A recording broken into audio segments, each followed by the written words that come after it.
Olá, sejam bem-vindos ao canal Curiosidade Sem Fim. Aqui você encontra histórias profundas, fatos surpreendentes e análises que revelam os bastidores da humanidade. No episódio de hoje você vai mergulhar em um dos momentos mais decisivos da história cristã e europeia: a Dieta de Worms e a condenação de Martinho Lutero. Um julgamento que colocou um simples monge diante do imperador mais poderoso da sua época e que transformou para sempre o destino da Igreja e da cultura ocidental. Se você gosta de conteúdo histórico aprofundado e explicado de forma clara, já aproveite para se inscrever no canal Curiosidade Sem Fim. Ative o sininho para receber todas as notificações, porque aqui, toda semana temos vídeos que despertam a mente e ampliam o conhecimento. Depois que assistir, deixe seu comentário contando o que mais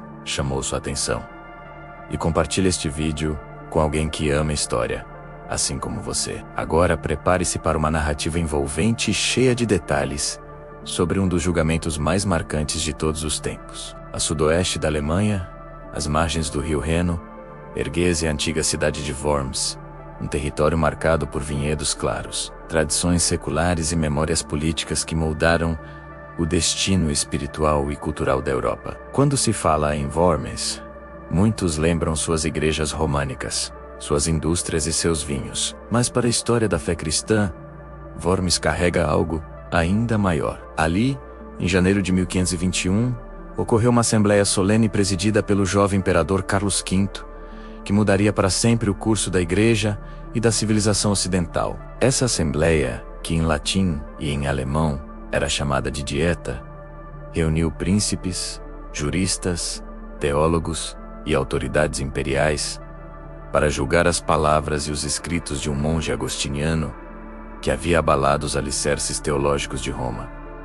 Este homem era Martinho Lutero. Para compreender a dimensão desse evento, é preciso entender o significado da palavra dieta. O termo vem do latim dieta, que significa modo de viver, conduta. Com o passar do tempo, a expressão passou a designar reuniões políticas, assembleias legislativas, conselhos onde se tratavam assuntos de governo e administração. Na Alemanha do Sacro Império Romano Germânico, as dietas eram encontros de grande autoridade, onde o imperador convocava os príncipes e representantes das cidades livres para deliberar sobre questões de Estado. A Dieta de Worms, portanto, não era um encontro religioso interno da Igreja, mas um tribunal político e imperial, onde uma causa espiritual tornou-se assunto de Estado porque envolvia a unidade da cristandade, a autoridade papal e a paz do próprio império. Para entender por que Lutero chegou àquele tribunal,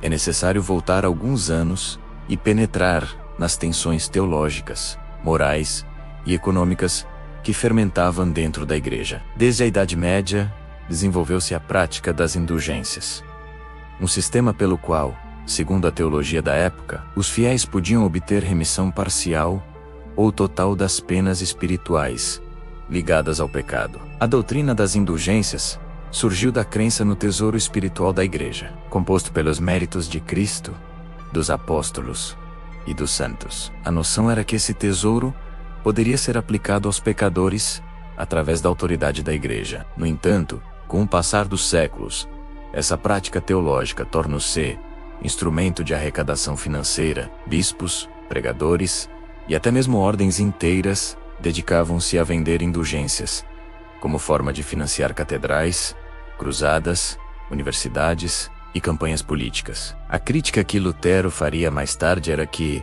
se transformou um ato de contrição espiritual em um comércio de salvação. Para entender esse cenário, é essencial compreender outro conceito ligado aos abusos eclesiásticos. A simonia é o comércio de bens espirituais e cargos religiosos. O termo provém do nome de Simão Mago, personagem dos Atos dos Apóstolos, que ofereceu dinheiro aos apóstolos Pedro e João para receber o dom do Espírito Santo.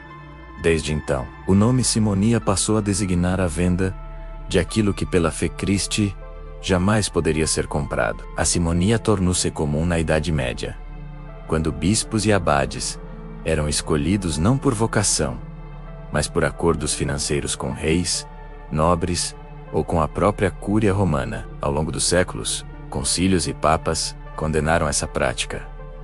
Mas ela continuou a surgir como um sintoma da relação entre poder espiritual e poder político. A venda de indulgências, vista aos olhos de Lutero, era uma forma moderna de simonia, porque transformava o perdão em moeda e distorcia o evangelho. Essas questões explodiram em 1517, quando Lutero, então professor de teologia bíblica na Universidade de Wittenberg, publicou suas 95 teses. Esses escritos não eram um manifesto político, mas uma convocação ao debate teológico. Lutero questionava a teologia das indulgências, a autoridade papal na remissão de penas espirituais, o uso da culpa como instrumento de arrecadação e o distanciamento crescente entre a Igreja e a Palavra de Deus.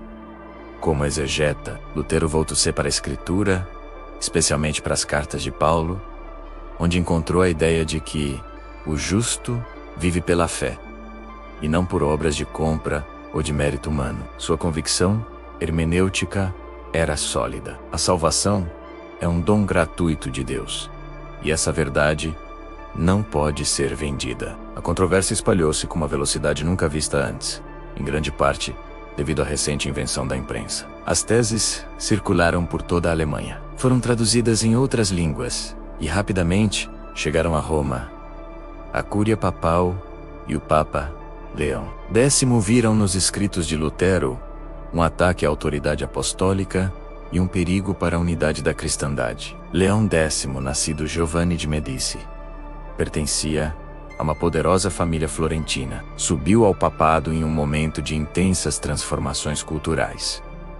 E sua gestão era conhecida tanto pelo incentivo às artes, quanto pelo peso financeiro das obras que patrocinava. A construção da Basílica de São Pedro, por exemplo, consumia enormes recursos, e parte das indulgências vendidas na Alemanha destinava-se, justamente, a financiar esse empreendimento. Por isso, quando as teses de Lutero começaram a ganhar força, Leão X viu não apenas um desafio teológico, mas também uma ameaça econômica e política. Em 1520, o Papa publicou uma bula condenando os ensinamentos de Lutero e exigindo que ele se retratasse sob pena de excomunhão. Lutero respondeu publicamente queimando o documento papal. Esse gesto, carregado de simbolismo, mostrou que ele não via mais a autoridade do Papa como absoluta ou inquestionável. Para Lutero, apenas a Escritura possuía a autoridade final sobre a consciência cristã. A crise então se ampliou. A Alemanha tornou-se palco de tensão entre príncipes que viam em Lutero uma oportunidade de limitar o poder romano e clérigos que temiam a ruína da unidade da Igreja. Diante desse cenário, o imperador Carlos V decidiu convocar a Dieta de Worms. O objetivo inicial era político. A unidade religiosa era essencial para a estabilidade do Sacro Império. Se um simples monge conseguisse dividir a fé dos povos germânicos, toda a estrutura imperial correria risco. Por isso, o imperador exigiu que Lutero comparecesse para responder se seus livros eram de sua autoria, e se ele estava disposto a renunciar às suas ideias. Quando Lutero chegou a Worms, encontrou uma cidade tomada por curiosos e simpatizantes. Seus livros foram colocados sobre uma mesa, e ele foi questionado. Primeiro, se reconhecia ser autor das obras. Ele disse que sim. Depois veio a pergunta decisiva: estaria disposto a se retratar? Lutero pediu um dia para refletir. Há quem diga que essa pausa representou não dúvida teológica, mas prudência diante da gravidade da situação, pois uma resposta precipitada poderia custar-lhe a vida. Quando retornou no dia seguinte, com voz firme, declarou que não podia se retratar. Suas palavras ecoaram como um manifesto de consciência. Afirmou que não podia negar algo que, segundo seu entendimento, era fundamentado pela Escritura. Disse que sua consciência estava cativa à palavra de Deus e que agir contra a consciência era injusto e perigoso. Ao final, pronunciou a frase que se tornaria símbolo da reforma: esta é minha posição.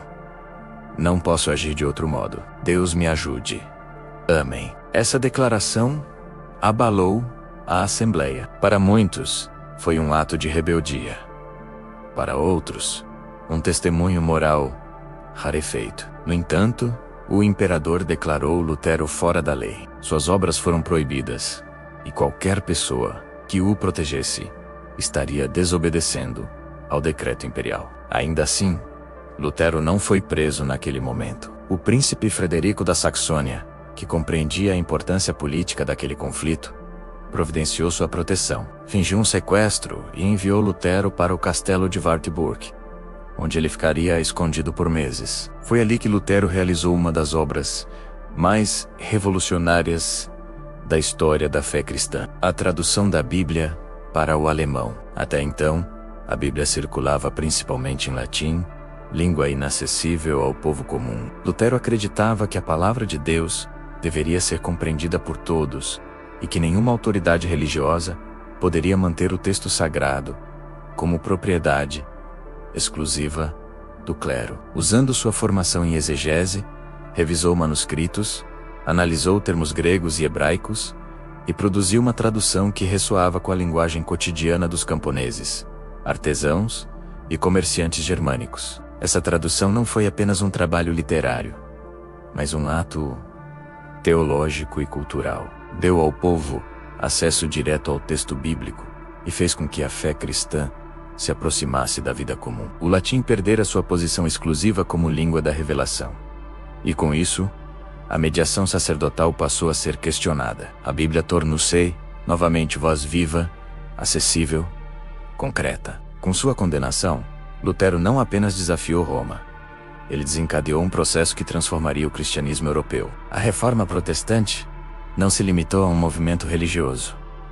Tornou-se um fenômeno cultural, social e político. Redefiniu a autoridade espiritual, impulsionou a alfabetização, fortaleceu identidades regionais e produziu novas formas de culto e de teologia. Lutero viveu até 1546, morrendo de causas naturais, apesar das perseguições e tensões que enfrentou ao longo da vida. A Dieta de Worms permanece na história como um momento no qual um indivíduo decidiu permanecer fiel à sua consciência e à sua leitura das Escrituras. Mesmo diante do poder mais alto do mundo ocidental, foi ali que se consolidou a ideia de que a consciência humana, iluminada pela palavra, possui dignidade própria e não pode ser violada por imposições externas. Foi também ali que os abusos como indulgências e simonia foram expostos com clareza diante do mundo. A reforma não tornou a igreja perfeita,